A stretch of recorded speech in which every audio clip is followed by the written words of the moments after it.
Hello everyone and welcome to Helix Plays Games. My name is Richie and joining me this week is that Cyberchris 2077, Mr. Chris. Hello everyone. Halo indeed. No Halo tonight, because we're recording this directly after the Xbox Showcase and Starfield Direct. Halo wasn't shown, but there was a lot shown and we'll get into that. All that and much, much more on this week's XPass.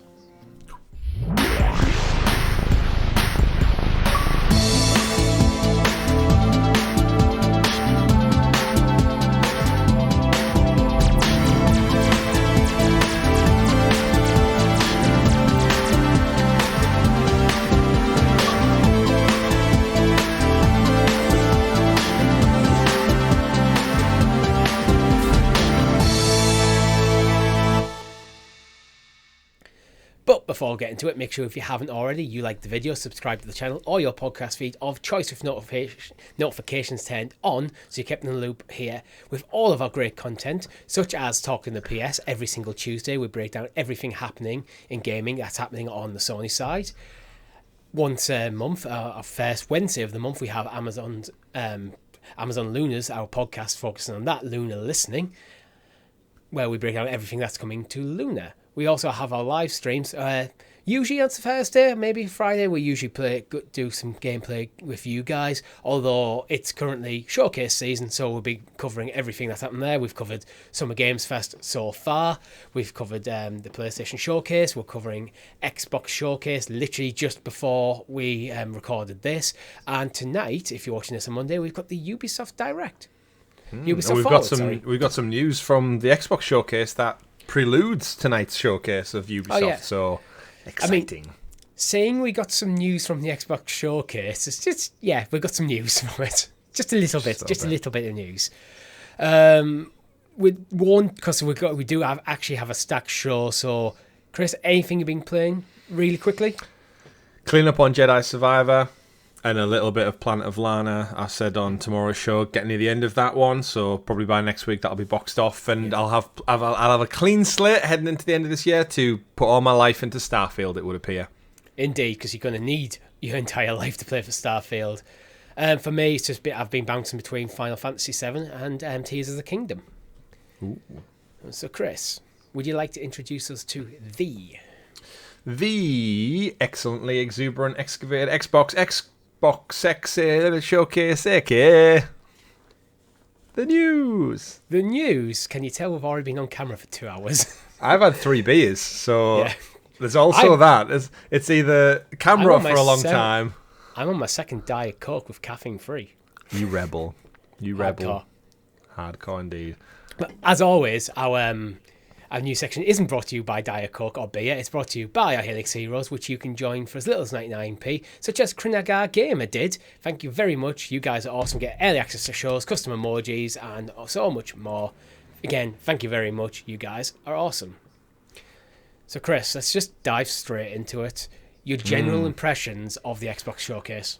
Oh, what a showcase. Now, to lay the land as well, this is the first Xbox Showcase we've been able to cover in an official capacity since we launched this podcast.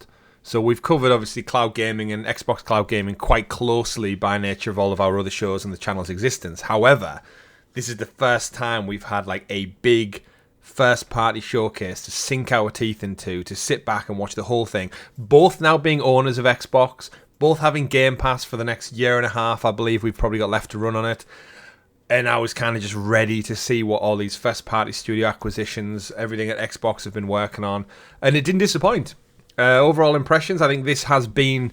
So we haven't had the Ubisoft Forward yet. It's later on today. However, after the PlayStation Showcase, Summer Game Fest, and all the other little sprinkled things in between, this for me is top-tier showcase. I would be very, very surprised and incredibly happy if Ubisoft managed to top this one. Yeah, I would agree. It had a bit of everything. The pacing was fantastic. The production value, as expected, was on point. The game shown off, which we're going to get into and talk about, there was a mixed bag of just small titles to big AAA titles, all types of genres covered, and a lot of new stuff, which was great to see, and a lot of stuff that really, really landed for me. And I was surprised by a couple of things. And looking forward to breaking it down, talking about it in a little bit more detail. Yeah, what would you rate it out of 10? Out of 10, I'd probably say 9. I think that all it would have took to tip it over into a 10 would have probably been like a drop of Gears or probably Halo news for those Xbox like mega fans out there, which I don't think it needed it. But No. that would have been like the next, like, oh, they're showing us everything. We got, I was going to say, we also got some hardware news. So there was there was even that in there, which was a nice little break from the game. So, yeah, how about yourself? I'm a 9. I think the only thing that would have pushed it to a 10. But what would you rate the showcase?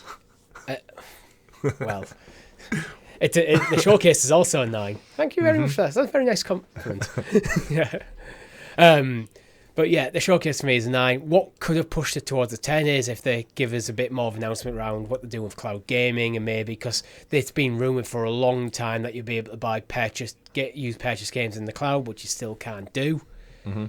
As someone who's unlikely to buy a game on Xbox and mainly using it as a Game Pass box, that affects me less, but I do know there's a lot of people interested in that.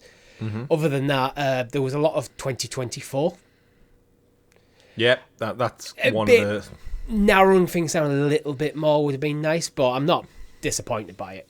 I mean, 2024 is only half a year away, so it's not light years in distance, but there was a lot of... Which, it's probably the lessons Microsoft have learned from recent things is not to tease things too early. They had a bit of backlash for saying that all these games are coming out in the next 12 months, and then Redfall got delayed, and then Starfield got delayed, and then Forza got delayed, and it's kind of like, I think that backfired on so much. They've learned the lessons, and I think giving a year, it gives you that 12-month period to have a bit of flex, so it's probably smart on their point, as much as I would have liked more concrete dates.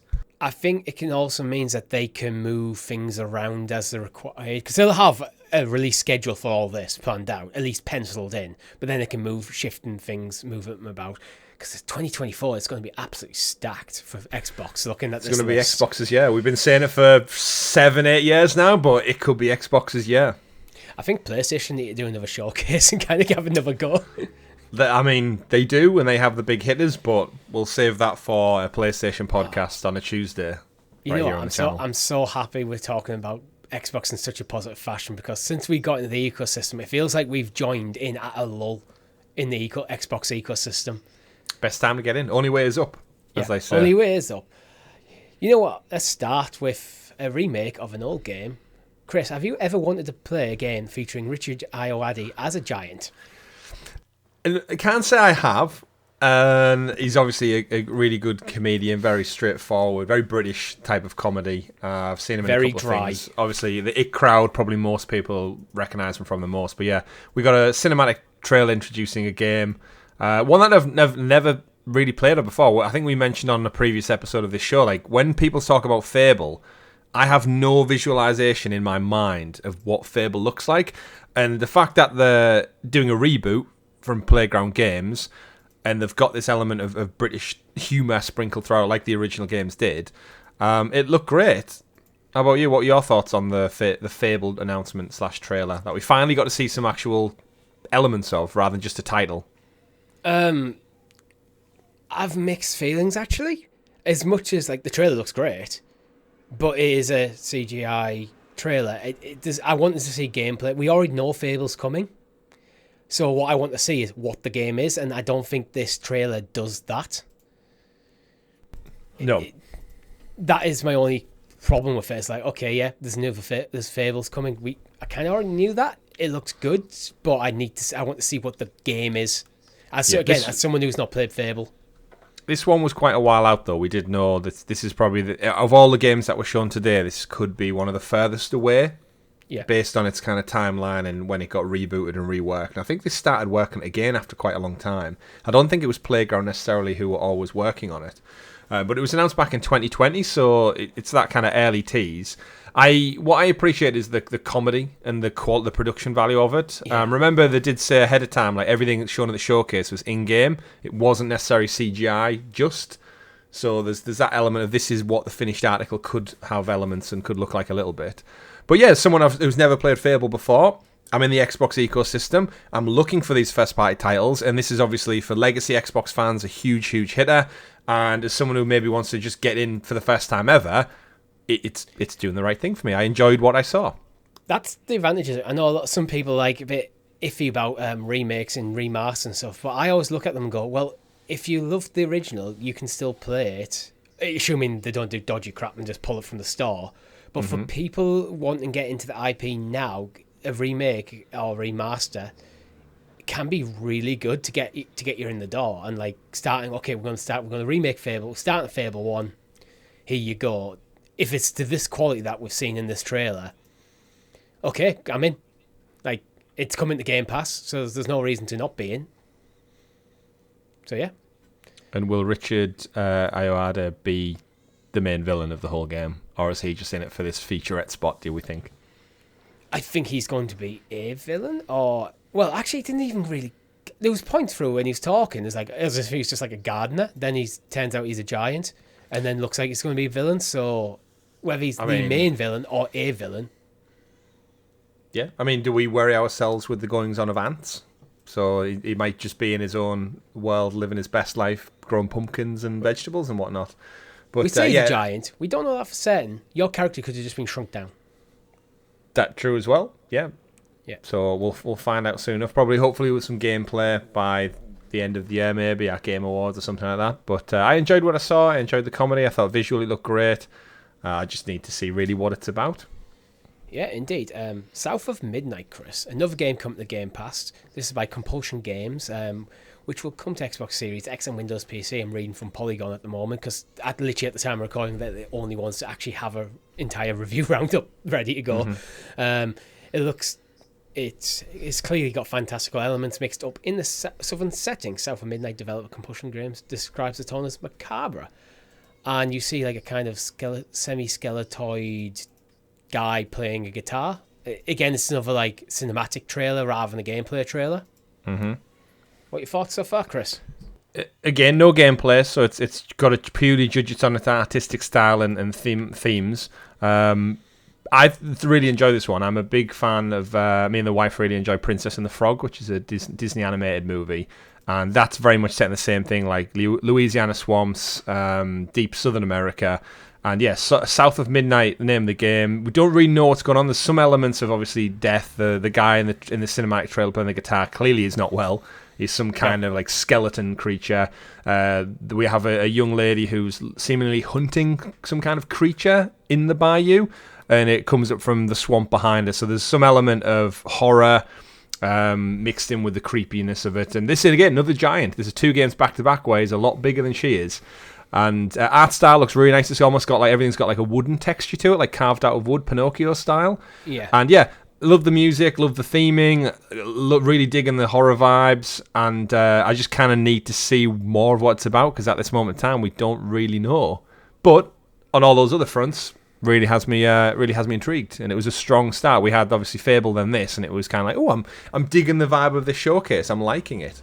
Coming to Game Pass, as you said, so we get straight into it and check it out too. How about yourself?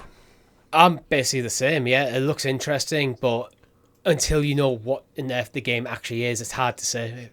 Like, okay, I'm interested in what's going on with the vibe and the setting could be interesting. Now I know what actually sort of game it is. Yeah.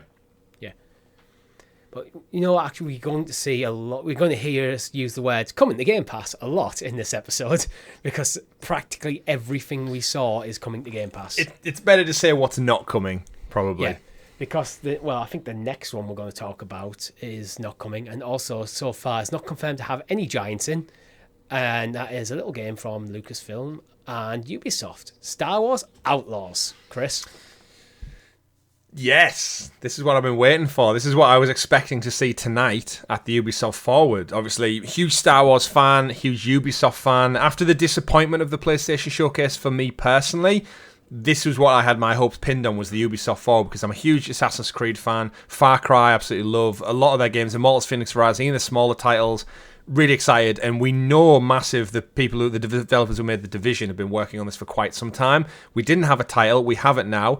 Star Wars Outlaws looks like you are basically dealing within the crime syndicates of a galaxy far, far away. You're not a Jedi, you're not a Sith, and you kind of live this Han Solo smuggler's life within Theives and the underworld of a galaxy far, far away. And we, again, didn't see any gameplay. However, they did say you'll see it tonight at the Ubisoft Forward. So we're going to get almost like a double punch of, here's a cinematic, here's the title, here's the vibes, looks really, really cool. And then tomorrow, check out the Ubisoft Forward for what the game looks like. And it got me really hyped for this one. Again, this was kind of a 3-hit back-to-back-to-back. Didn't expect to see this here. Not coming to Game Pass, not an Xbox exclusive by any stretch. But this was another like mega AAA quality game that I saw, and it really, really just lifted the whole presentation to like, oh, this is a cracking start. You know what? It's almost certainly coming to Ubisoft Plus as well, which you can actually get a free trial of right now. On Xbox? On Xbox, yeah. Fantastic. Obviously, we didn't get any dates. 2024 we got. Yeah, well, we got we got a date of such. This game just looks cool. It looks different, and we've seen so much Star Wars now spread out across the Disney Plus shows. We've seen things like Andor focus on non-Jedi. Like, you can have fun in a Star Wars world, and it doesn't have to be lightsabers. And this looks like it's fully embracing that. So hopefully later on tonight, join us for the Ubisoft Forward. Can't wait to see what the actual gameplay looks like, because the gameplay in The Division is so fun. Yeah. Again, this has kind of got my hopes up of us wanting this, like, okay, what if The Division was Star Wars? I'm still getting my hopes up. Like, being Outlaws, okay, there you go. You're going to, depending on the era it's set, you might have things like the First Order, like, or the Empire around, you have the Rebels, so these going to be different factions in the world, and you're going to kind of be this person in between them, which could be interesting, part of the syndicate, like, very good. 33 Immortals, Chris. So this is from the developers of Spiritfarer Thunder Lotus. It's a 33-player co-op game. It looks a bit crazy. Yeah, it's top-down. What are your thoughts? This is, again, it's one of those titles. It looks like Hades artistically, but then it has the Vampire Survivors 33 element. Not that Vampire Survivors, but in terms of just like so many things going on screen. These are the developers who made Spiritfarer, the indie title that was quite emotional. I think it came out about 2 years ago now. You had to transfer kind of spirits across to the afterlife. And it's got similar vibes throughout it. Looks fun, not really a game for me personally. But obviously the showcase couldn't be AAA banger after banger. It had to dip into the more indie side at some point. And this looks like a really smart little indie game. Very, very curious to see how 33 players online works, like how much impact that has on the gameplay. But it's unique, it's something different, and it could be super fun if you just get a crack squad of 33 people going into hell to take on the immortal beings of the underworld. Yeah, what I want to see is how does this scale if you can't get 33 players together, because that's a difficult ask. Probably AI, surely.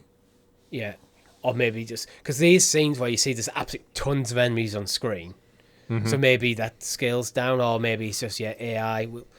Yet to be seen, but I think it may just pull people together and then it's going to Game Pass, so you should be able to get more than 33 people. Game Pass has millions upon millions of subscribers, so depends if you want to play with randomers. True. Like, how much does communication matter, or that you just jump in and do your own thing, and there's 32 other people playing as well? I'd probably think very little based on 33. Like, how much like if you're on like a mic chat, how convoluted is that going to get? Very good. And you don't know anyone, and I feel like it's going to be, you get dropped in with randomers, and you can work together, or you can work against each other, or just have at it. But it's being in that world together with so many enemies. 33 players means probably 1,000 plus enemies to deal with, so the scales could be crazy. Yeah, I mean, next up we have Payday 3. It's coming September the 21st this year. First game that we've had announced from this showcase that's coming this year. Always good to see. Got a date. New trailers. We've got a bunch of thieves starting on a heist that goes bad. There's cops, guns, hostages, like you'd expect from... It looks like more Payday. I don't really know what else to say about it.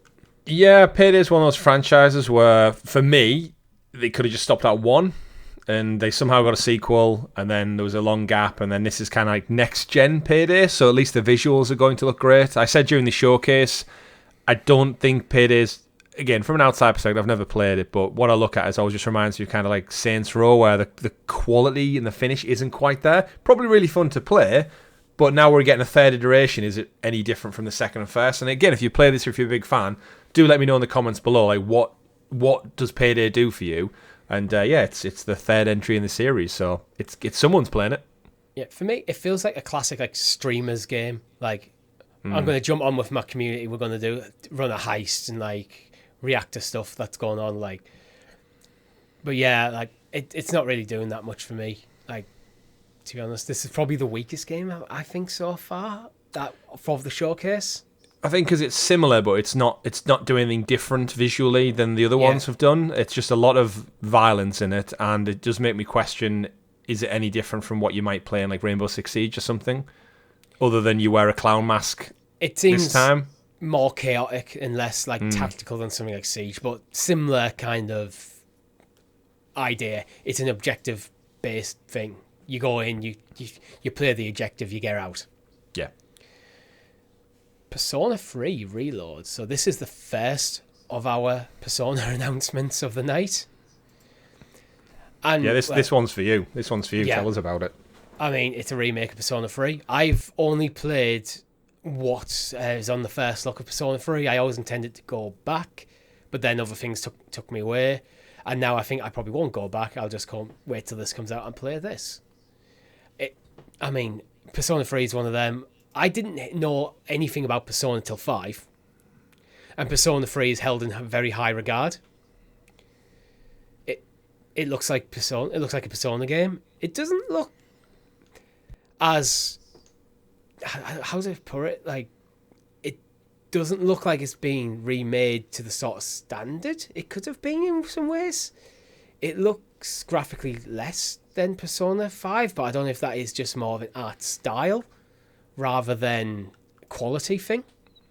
But well, it says in the kind of write up on Polygon that we got a 1 minute look at the game, and it looks like an enhanced version of the PS2 original, bringing it up to Persona 5's visual quality, and it looks like it's going to be running in Epic's Unreal Engine. yeah, So that seems to be the foundation for it. But again, it's how much effort do you put into it when you've got 3, and then you've got the new game probably inevitably around the corner as well. It's how much of your resources are spread out. I think the thing with this game is I think this is going to make Persona 3 a lot more accessible to a newer audience, because the original Persona 3 is almost plays at points like a point-and-click adventure. So you see the scenes when he's like running around the school. That's all just like top-down point-and-click stuff and like all text-based. There's the sort of like stuff like we go, oh god, this really does feel like a PSP game, which it was.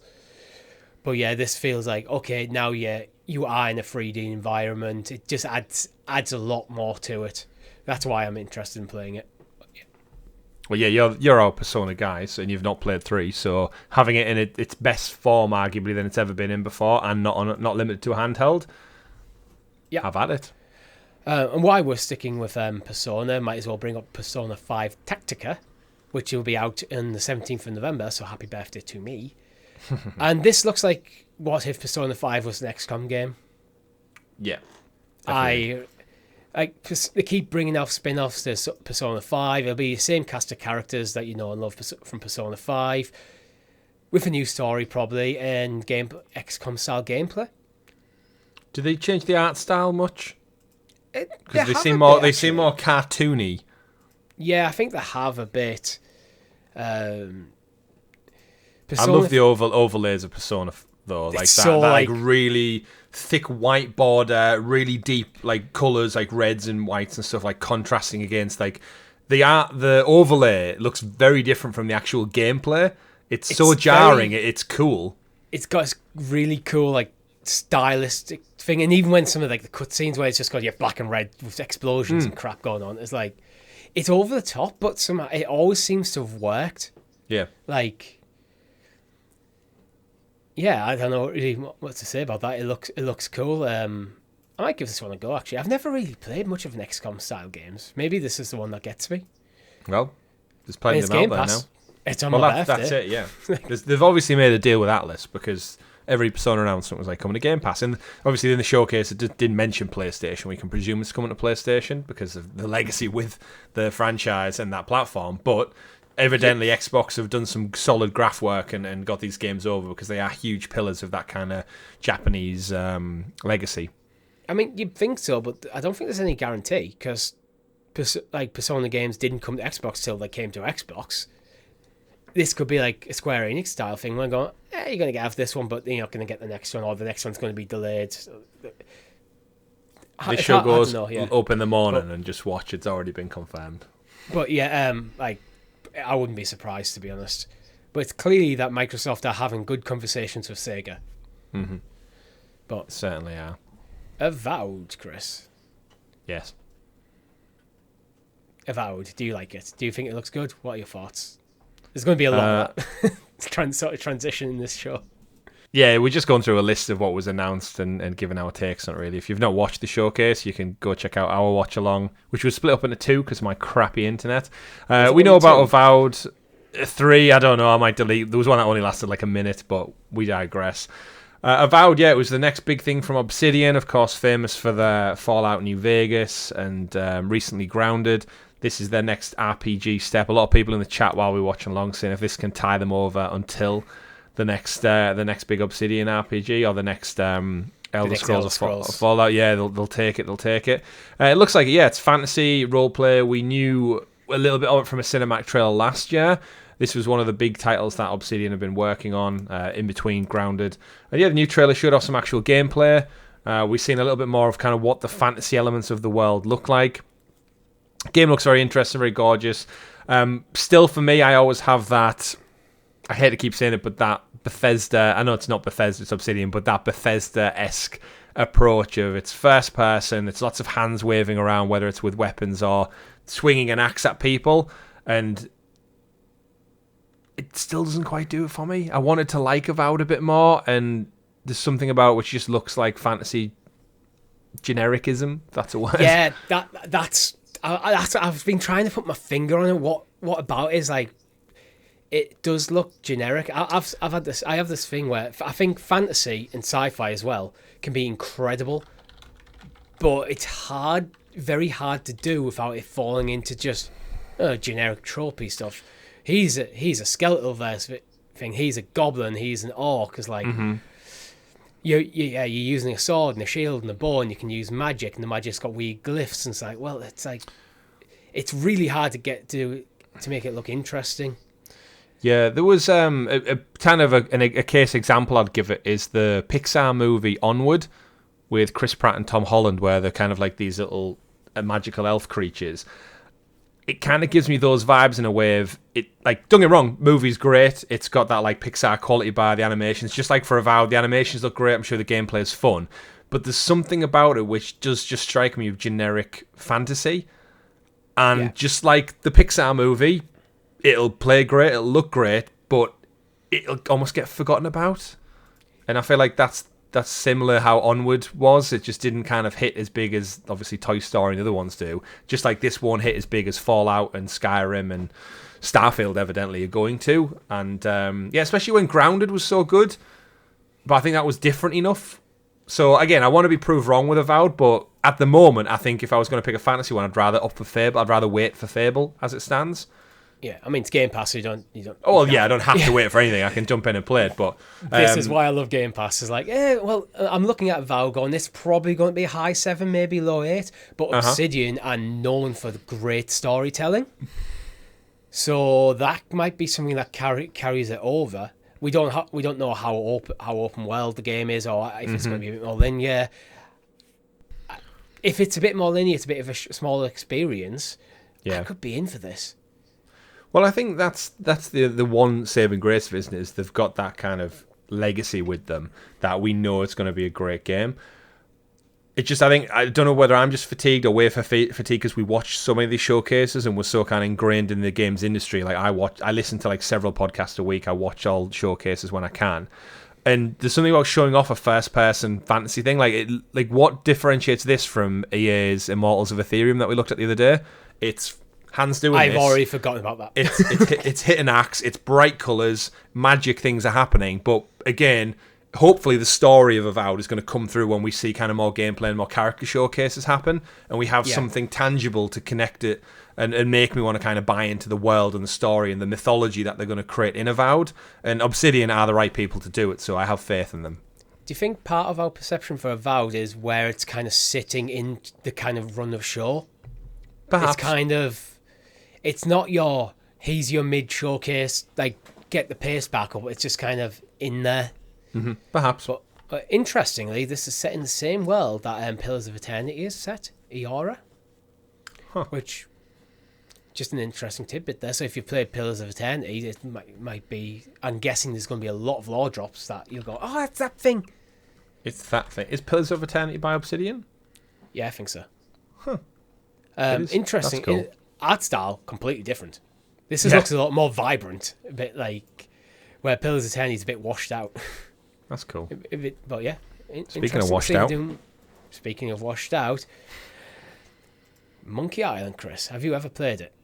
I haven't, no. It's one of those like point and click I enjoyed when I was younger, but I feel like video games have expanded so far beyond point and click for me. We've played a couple. We enjoyed Dark Side Detective. Like, there's definitely a place, and they usually tell great stories. The Legend of Monkey Island, we should say, showing up in Sea of Thieves. Don't want to spend too long on this because you've got a lot of games to get through, but if you're a Monkey Island fan or if you're still playing Sea of Thieves, it's a great pirate-themed get, linking a classic video game that's just had a new entry in the series into the fantastic Sea of Thieves. So, Rare doing some good connectivity work. When Lucasfilm popped up, I was trying to rack my head of how Star Wars could be in Sea of Thieves, or are Rare making a Star Wars game, and then it was like, oh wait, of course, it's Monkey Island. So yeah, to be fair, looks good. It was one of them moments because we've already seen Star Wars. Oh, this could be like a cross-pollination thing where they're going to somehow wedge, no pun intended, Star Wars into Sea of Thieves to kind of make it work. But it's like, yep, if you like Monkey Island and you're playing Sea of Thieves, this is out on July the 20th, so not long to wait. No. Very soon. Another game coming to 2024, which I'm hoping Microsoft need to make sure they hit the date on this one because it's Microsoft Flight Simulator 2024. Yeah, it'd be a big problem if that got delayed to 2025. And it was like, we might have to retweak the name. It looks like, again, the gorgeous Flight Simulator. If anyone's out there into this, you know exactly what to expect. It's been a franchise that's been going for decades. One of the few games that actually has Microsoft in the title still. Indeed, yeah. Like, is it an oddity that they keep Microsoft in the title? Microsoft Flight Simulator, not Xbox Flight Simulator, Microsoft Flight Simulator. Like it's a piece of software rather than a game. Well, that's actually, my dad's a huge Flight Simulator fan, and that's how they develop it. They don't develop it necessarily as a game. They develop it as literally pilot training. The pilots actually use Flight Simulator as part of their training. So this new one seems to feature all challenges from around the world of aviation. So construction using devices, scanning, industrial cargo transport, research and development. It just feels like anything that involves an aircraft as a job, you can now do it within Flight Simulator 2024. Well, my dad specifically, he's actually a fan of gliding, and that's one of the downsides about Flight Simulator is it didn't really have much in terms of gliders, and he always said the game doesn't really have like natural thermals, which is what like gliders use to like gain elevation. If you've ever played Pilot Wings, you know what I'm talking about. But I'm really looking forward to telling my dad about this game. This has glider racing in it. I think he's going to be absolutely stoked by this, and hot air balloon trips. Yeah. If you want a more relaxing playthrough. So yeah, it looks great, more of it. Again, don't think it needs to be dated. I thought Flight Simulator could have just been a platform, but yeah. If it's like different. A significant upgrade to the underlying tech, then I get it. But if you can't wait till 2024 for Microsoft Flight Simulator, well, you can go play Microsoft Flight Simulator on Game Pass now.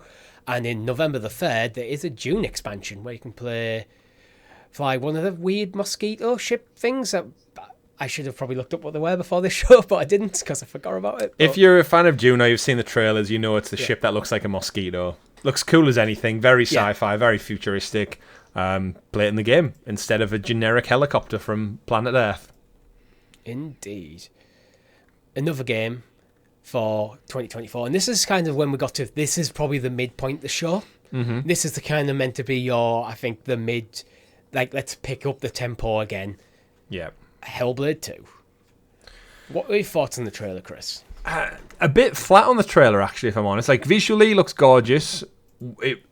Nothing happened, really, which is the bugbear. We had the last trailer at last year's showcase, which had the big cave troll chase them all down, and all of the people of her village kind of took it down, and there was a whole fight cinematic going on, and It just showed how visually great this game is. And this was essentially Senua in a cave and loads of whispery voices in her head, as the original game is famous for. And that's it. She got pulled through the water, and that was it. We got no date other than next year, which I think a lot of people were hoping it might hit by the end of this year. So we've got a little bit longer to wait. No real gameplay, I think, which I feel like this is the game that's been in the oven almost the longest since Microsoft acquired Ninja Theory. I just kind of wanted a bit more out of it. If we didn't get a date, I should have ideally seen a lot more gameplay in this segment, and this is where it felt a bit, okay. It left me wanting for more, which is a good thing. But at the same time, I feel like we saw more the trailer a year ago than we did here, which is disappointing. I almost feel like they got the trailers the wrong way around. Yeah. This should have been the reveal trailer. Yeah, showing how visually good it is, yeah. Because they're just showing how visually good it is. It's just like, it's like a 4-minute cutscene, basically. And this could be gone, and if this has come up in engine footage and then got seen that, it's like, oh my god, this... Wait, I can imagine that kind of thing. It's like people going, oh wait, are they doing Hellblade? Is this Hellblade? Yeah, okay, it's Hellblade.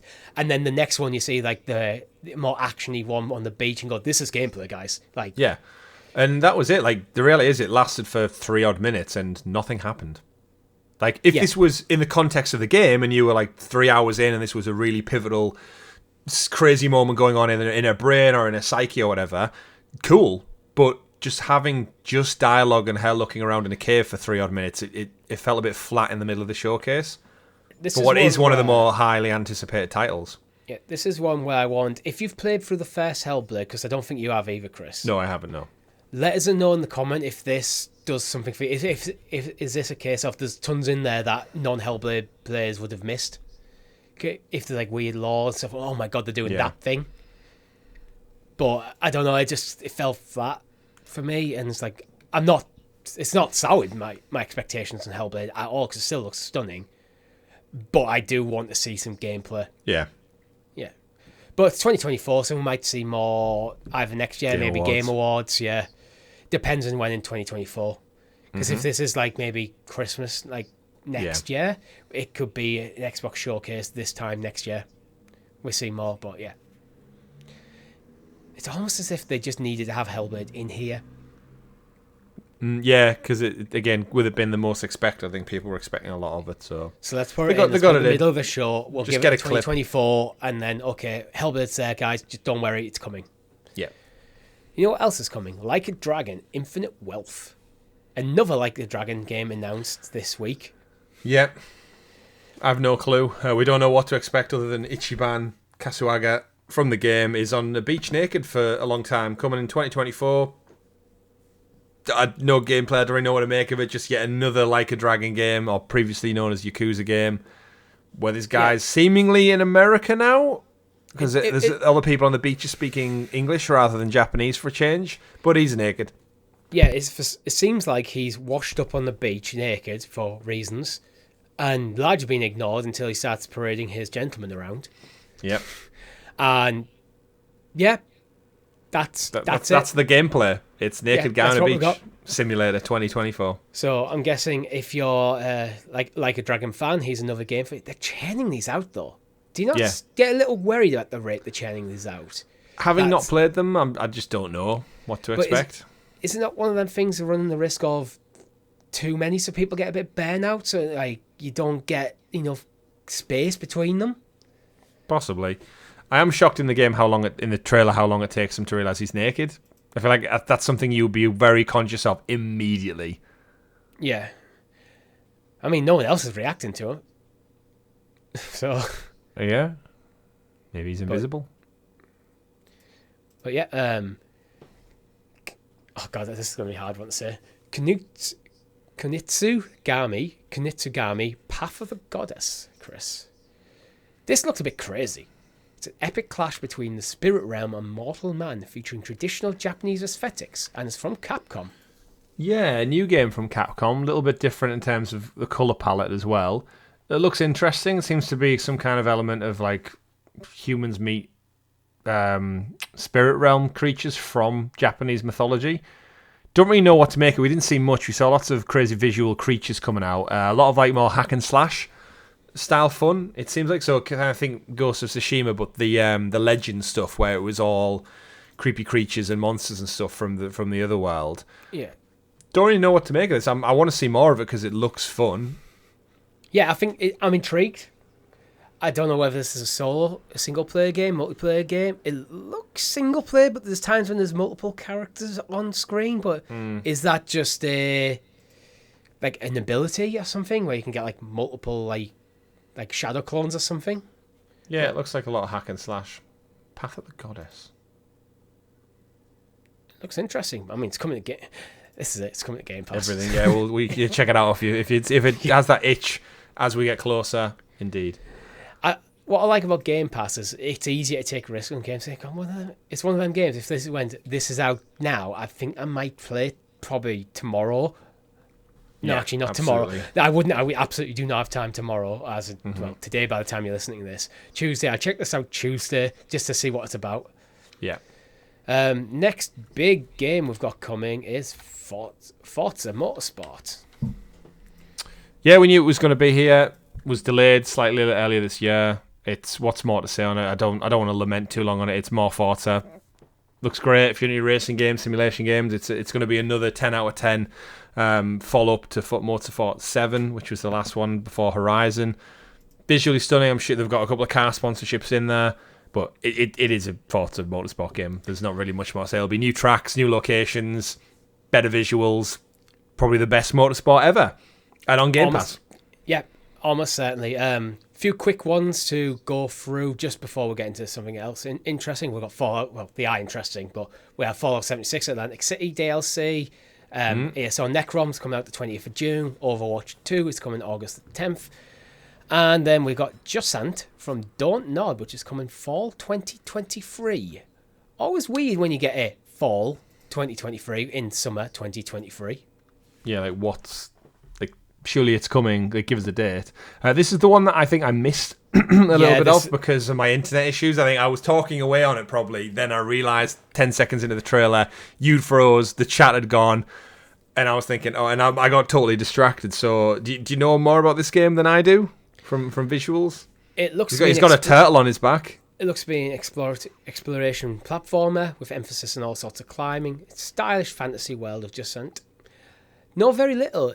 It does just seem to be like almost like a walking sim, but a climbing sim, almost like a puzzle. It's a puzzle platformer, basically, a 3D puzzle platformer, from what I can see.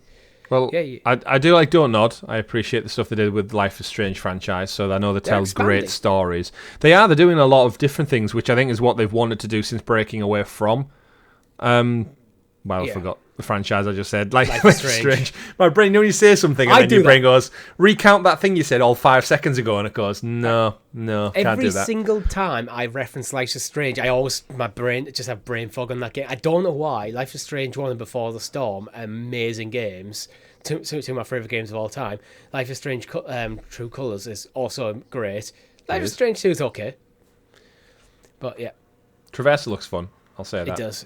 Very Uncharted-esque. But does it still wake the deep, Chris? Because that's coming early 2024. Yeah, this was another one that I got caught up in. This was the Chinese Room, right? Yes, the Chinese Room debut. Still wake the deep with haunting trail that takes horror to the ocean. So this could be kind of a toss-up between Under the Waves, which we saw from Parallel Studios, the first game published by Quantic Dream we saw at the Summer Game Fest. This seems to take the same concept of you're in an abandoned kind of underwater oil rig or sort of some sort, and there's horror elements, but this is in 3D. And what I really love from this is the Chinese Room. Everybody's gone to the Rapture, what they made. The horror in that is very subtle, and this seems to be embracing it a little bit more. Artwork looks cool, visuals look cool. Running around an abandoned oil rig with horror tropes sounds like a really cool concept. I don't know if there's any combat in it yet, but from what I know of this studio, this could be a really good kind of pairing. Yeah, I'm guessing there's not going to be much in the way of combat, but there does look a bit more in terms of action set pieces, more like platforming where everyone goes to Rapture was largely just have a walk around town. In terms of gameplay, I mean, it's a lot more. That game is a lot more than that, but yeah.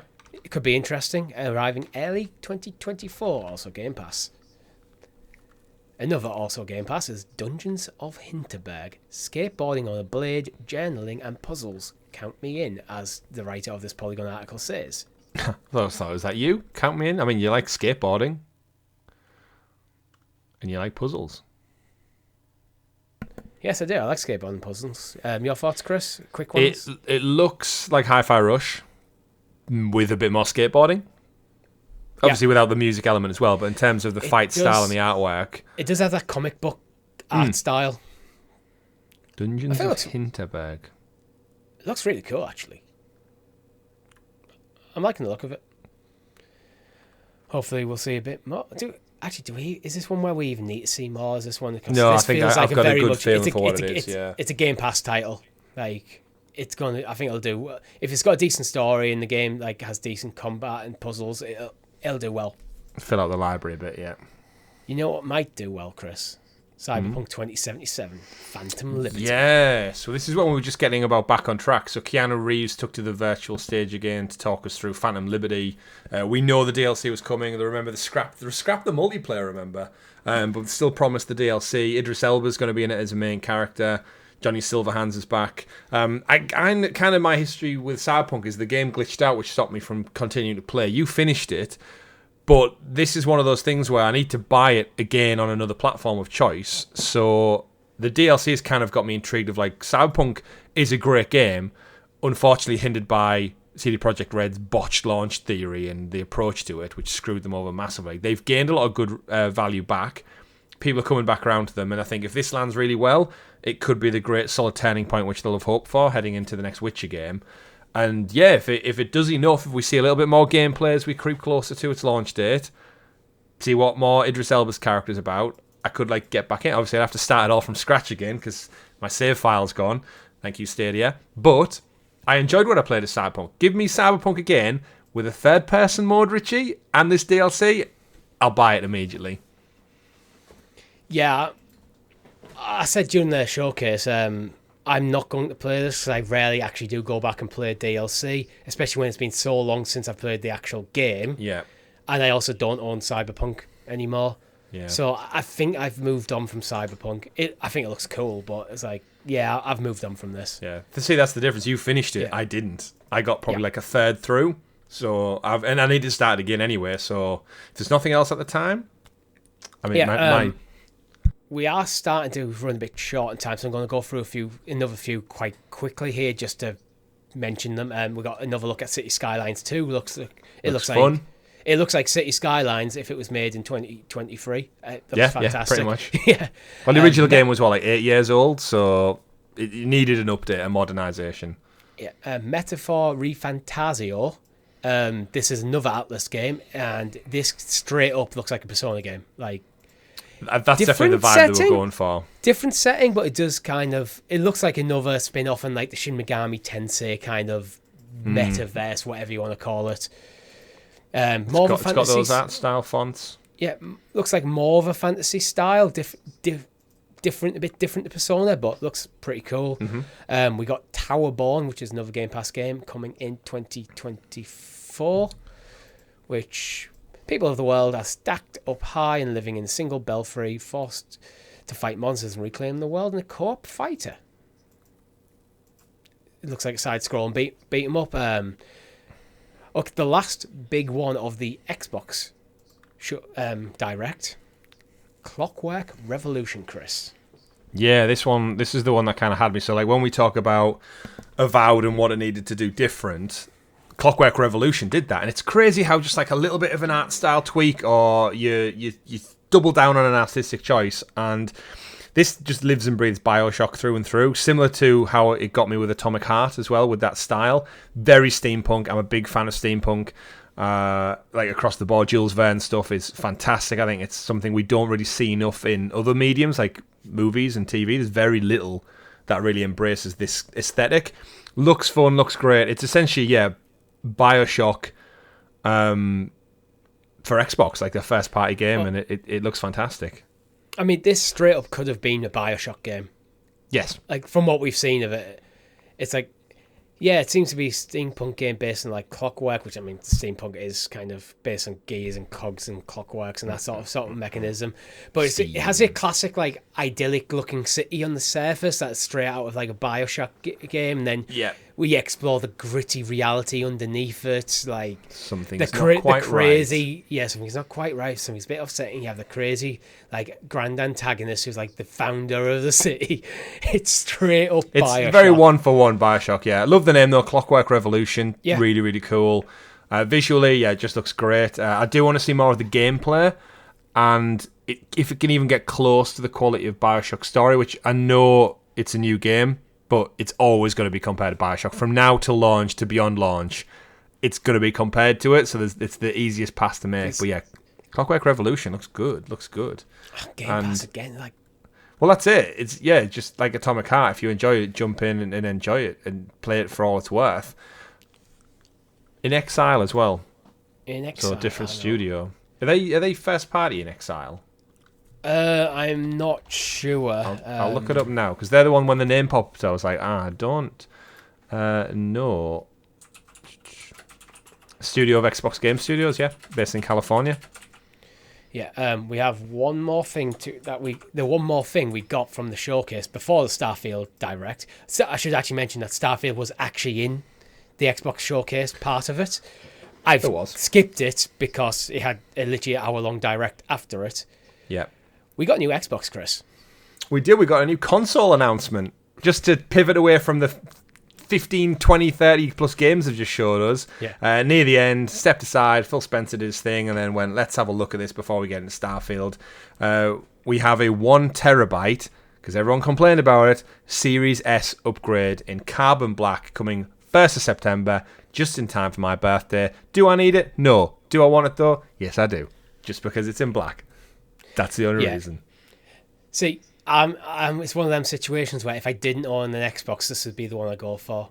Mm-hmm. Although that being said, I would consider actually going for the Series X instead of the S now. Is that now you're more in the ecosystem? Yeah, I think because now I'm more in the ecosystem, and I've just seen this presentation with all this cool stuff coming to Game Pass next year. It's like, ooh, could they put the extra power of the Series X? Yeah. But yeah, I mean, it's a new Xbox. It's got big SSD, which again I think is something that's important. Because I had the same issue with the PS5 when I saw the size of the capacity. It's like, that's a bit low for modern games, in my opinion. But yeah, about 400 to play with in reality. Yeah, it looks slick as hell. It does. And I think we're both in that ecosystem now where this showcase did what a showcase should do, which is set up the dominoes for the months and years to come. And all things said and done, yeah, next time the next Xbox console is announced, I think I would go for the top tier. I think I'd push like extra 100 odd quid and just go all in on like whatever the future version of the Series X looks like. Obviously, we both jumped in on the S because the value proposition. But going forward, I'm like... I think with all access, it's only something like a $5 or more a month or something. Exactly. So now I'm seeing this in black, and you're right. I think they're doing all the right things to make me think, you know what, if I enjoy Game Pass for the next year and a bit, and then, I know, in 3 years' time, they announce whatever the future of Xbox looks like, I might seriously consider it. So they're doing for all of their sins and all the shit they got for Redfall and stuff, this showcase, as I said at the beginning of the show, did what it needed to do, and it's the best showcase we've seen this Summer Game Fest so far. You know what I could actually consider doing? Once my Xbox All Access is paid off, and that initial 2 years has come and gone, that's when I could. And if they bring out an Xbox Series X Pro, that maybe you go back into Xbox All Access, get you another 2 years of Game Pass, 2 years, then just have one downstairs, one upstairs. Yeah, then you're in the ecosystem. That's what they want. I'm used to paying that fee. It's almost like in my mind, I'm paying that fee for Game Pass, basically. Yeah. But yeah, Chris, let's talk about Starfield. What is your overall impressions for what we saw? So yeah, we had a Starfield Direct after the Xbox showcase, so they separate it off, they give it its dedicated time. Todd Howard came out from Bethesda Studios and said, here we go, Phil Spencer did a handover to him. And what they wanted to do is make people leave wanting to play Starfield. And as someone who's not a big Bethesda fan traditionally, I mean, not a fan, I've always enjoyed them from a distance. Skyrim and Fallout and stuff like I've loved what they've done visually, but I've just never played them. And we know what I'm generally like with Bethesda-esque looking games in terms of the visuals. Starfield, after that 50 minutes worth of a presentation, I'm sold on it. I was always going to play it as a Game Pass, but they did a couple of things in this presentation which just tipped me over the edge. Visually, looks gorgeous. Aesthetically, I think the way they've done space, very, very cool. It looks like I would want space to look. I think we said during the showcase, like it's got that very Star Wars retro sci-fi feel, where everything is modern, but it looks old as shit, and it kind of vibes with me. Best thing, third person, Richie. As soon as you said the whole game's playable in third person, I'm in. I want to see my character. I want to see the weapons I've got. I want to see the costume I'm wearing. I want to jump around and shoot a la The Division in space. They gave me that. And then the ship customization. It's going to be out there. Star Splicer, Chris's ship, is going to be made. Going to look cool as shit. I'm going to have my little robot sidekick buddy, who I still need to think of a name of. I'm going to go explore the galaxy in these infinite worlds. Still a little bit hesitant on what the story's going to look like and how much of it, almost like overwhelmed with how much they could be done. But it's on Game Pass. They did a lot for me, and I left wanting to play Starfield at the end of this, which is, again, showcase, 9 out of 10. Starfield presentation did what it needed to do. So, yeah, I'm in. What about yourself? I've been a bit apprehensive about Starfield because some of the stuff they've talked about before, it's kind of just went, okay, what you doing there? Like, because it just always seemed to be still pitched as just basically Skyrim in space, and then there was going to go, oh yeah, there's over 1,000 planets, and it's like, oh, so you're just going to be CG generated a load of stuff. Is it going to be interesting stuff? Now I'm concerned I don't have enough time to play this bloody game. They said during the showcase that this game has been 25 years in the working. So Bethesda, the team, Tom Howard and the team at Bethesda have been thinking about this game, what the space game, as he referred to it, was, for 25 years. I think you're going to need 25 years to play it. It looks massive. There is procedurally generated stuff, but they're using things like AI to help procedurally generate stuff, and based on the biomes seem wide diverse. There's crazy creatures. You mentioned the customization on your ship. You can look like you can build bases in there. And it's like the space combat. You can jump in the ground. The first person shooting mechanics look great. The third person shooting mechanics look great. There's different gravity in different areas. It's like, come on, you've just done everything. You've just done all the game stuff. It's like Grand Theft Auto in space. They've done everything. It's like the only thing. They've introduced tons of different factions, which it seems like you'll be able to join them or become enemies with them. You can. The side questing is real. The side questing is real. It's literally a universe you can get lost in, and that's not hyperbole. That's literally what they presented to us. It looks phenomenal. Like, I can't believe how high I'm actually at on this game, because it is just Skyrim in space, but now they've retold me why that is an awesome thing. Yeah, why should you play it? And that was the thing all along, right? Like, that's what we needed to see. Yeah. So, well done. Well done, everyone. I think that's all we could have asked for, really. I know, it's like if I had we could go into more detail, but to be honest, it was an hour-long presentation for Starfield, and no one's got a write-up out yet, so I don't have that detail. You would be best genuinely going and watching our watch-along, because it does go for so long, we do actually break down like every element of gameplay. Looks fun, the shipbuilding looks great, the world looks really expansive, the layouts of the menus look really slick, the story chapters, the characters, the build your own character. We actually do obviously cover it during the show and go in a little bit more depth, so if you're not getting enough of your Starfield fix here, just go watch the watch-along. That's why we do the watch-alongs, because you get our live, in-the-moment reactions. And, well, there's things that jumped out at me that talked about, like, the granular detail, the clear love and care and attention to detail put in this game. Talking about the creatures that you encounter, although it is procedurally generated, the worlds, the creatures are designed to fit the environment they're in. So it's not just, we're just going to dump a blue enemy here and on this planet over there. It's going to be a reskinned thing. It's all like, yeah, man, it's just nuts what they've tried to do with this game, and it looks like they've pulled it off. It really looks like, with how much they talked about it in the way, if this comes anywhere near what they've like kind of presented, like, well, Bethesda's revered for a reason, right? And then they've always been made fun of for their jank.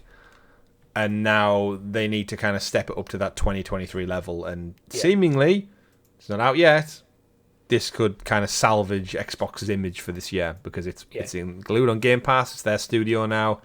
This is the first big hitter from them. Can't wait.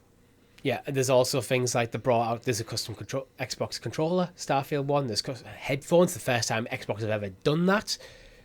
I put my tinfoil hat on and went, could they now make this a Design Labs thing? You're going custom Xbox themed headphones. That would be great. It'd be awesome. And they had, as part of the collector's edition, a really cool case, which is actually based on like the Apollo astronaut stuff that they used to collect samples. There was a lot of talk referencing NASA. They worked with NASA on this game, guys. And in it, you get a watch, which is the watch that you wear in game, and it is basically a smartwatch. Looks cool. Yeah, it looks cool. We didn't go into the capabilities of how good that watch is going to be, but tells the time. It links with your phone, tells the time. So I'm guessing you'll get some basic Android functionality, messages and stuff. This could be amazing. Yeah. Again, overall, saw just a fantastic showcase. Slew of games, AAA across the board. Most of them coming to Game Pass. Obviously, tonight we're going to see a lot more at the Ubisoft Forward, which is going to highlight probably a couple of things. All coming to Xbox again. That's the great thing. Everything we talked about today, everything tonight at the Ubisoft Forward will also be coming to Xbox, most likely. So there's a whole litany of games coming just a few hours from now, later today, on top of this great showcase. And I think Xbox, for all the mud they've been wading through for the last, whatever feels like a long, long time, the light seemingly is at the end of the tunnel. Yeah. Oh, the last bit of crucial information about Starfield, which I haven't mentioned, is it comes out the 6th of September. We got a release date. We had a release date, right? Did we? I feel like we already had one for quite a while, yeah. Oh, well, it's confirmed 6th of September. If not, that's there. But yeah, I mean, 2024 is looking stacked for Xbox. I mean, everything from things like City Skylines 2 coming out this year, October the 24th, so for the PC Game Pass people out there. I mean, it will be on consoles, but it's a PC game.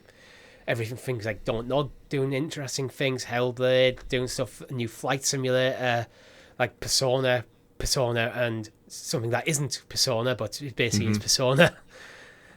So they so we've got a Persona game, which is a remake of a Persona game, which plays like a game that isn't Persona, and a game that isn't Persona that looks like a Persona game. Yeah.